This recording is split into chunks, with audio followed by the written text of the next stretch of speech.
What is going on, everybody? David here, and today I got a brand new video for y'all.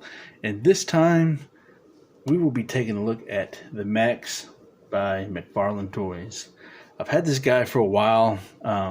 He was stored up, and I felt like it was time for me to crack him out of his plastic prison and get him on a shelf. And trying to debate, should I put him on the comic book characters shelf, or should I put him with the Spawn figures? Even though this was part of the Spawn figure line, Series 4 Ultra Action figures, but I think I'm going to put him with the comic book character line for now and see what we got later on. But anyways, MacFarlane Toys produced this figure. I love the Maxx. He's one of my favorite characters that I read as a kid. Here's his card back, and here's this card right here. So if you want to pause and read it, you may. Him and the Pit were two of my favorite characters that were non-DC or Marvel. Those characters are the type of figures and comic books that I tend to gravitate more. I do need to get a Shadowhawk. I do have him. I have her, but I have their variants. Of course, I need to get Clown 2 and the exoskeleton Spawn. There's a bunch of these. There's like a ton of variants of this guy. I just only want one. I don't need all the other ones. And my boy Harry from SanmanPRvlogs sent me that. He got that. He picked that up for me. It originally was supposed to be for a trade, but I ended up purchasing it from him. So of course I need all the other stuff too as well. But yeah, the Maxx was like I said, it was one of my favorite characters. I love the comic book. Read the comic books. I used to have the whole collection, but me being young and dumb at the time, I sold it off when I should have kept it. And also the Pit versus Maxx, or Maxx versus Pit. I even have the DVD of the MTV animation series. It's just basically word from word, art from art from the comic book.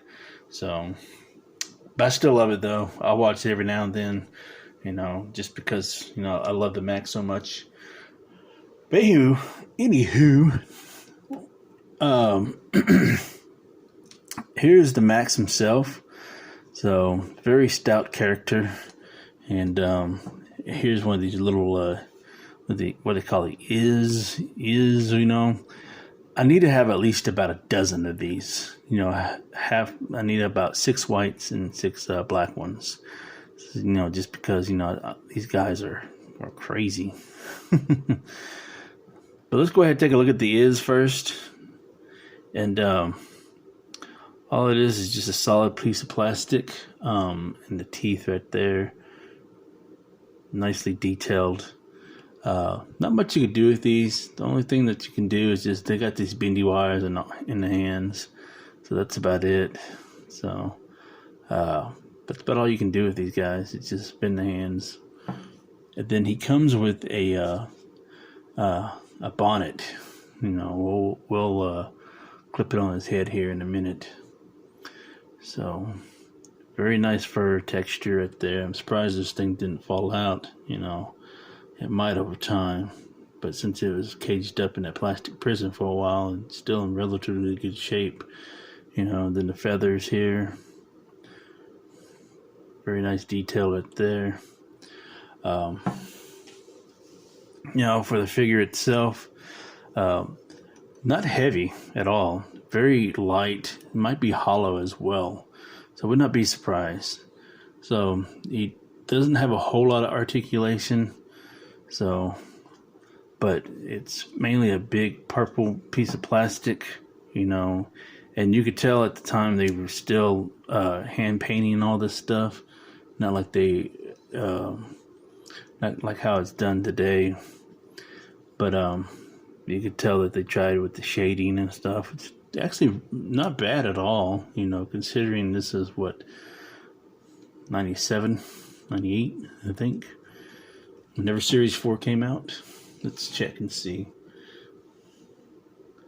So yeah, this came out in 96. So they're still relatively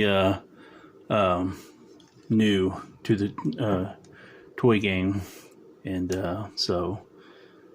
and you could tell that he's got some paint splotches right there in the back, right there. So very nice detail in the hands as well. Really like that a lot.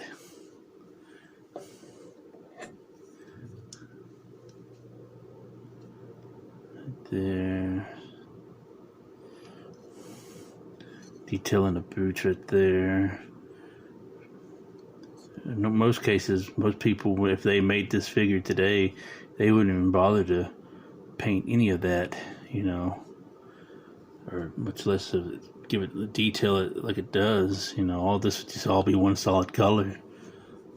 But that's why I love MacFarlane Toys so much, is because the fact he gives it extra love and attention to detail, even though sometimes some of them might have paint bleeds and stuff, but hey, it's details, you know, it's the little things that count. So you got all the boots and cracks right there where the sole is.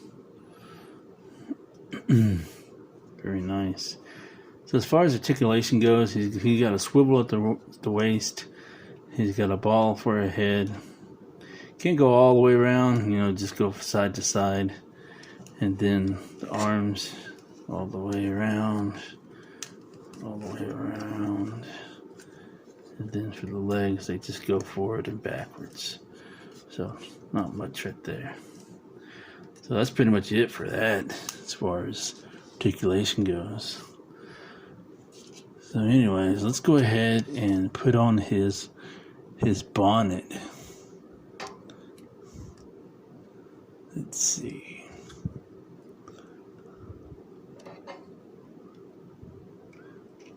So all it is just these pegs right there. They're kind of long, so they got to fit in these two holes right there. I do like the paint detail that they did right there, so that's pretty good right there. You know, the amount of detail that they showed right there and stuff. So, got to give them credit with that, with the eyes and stuff like that.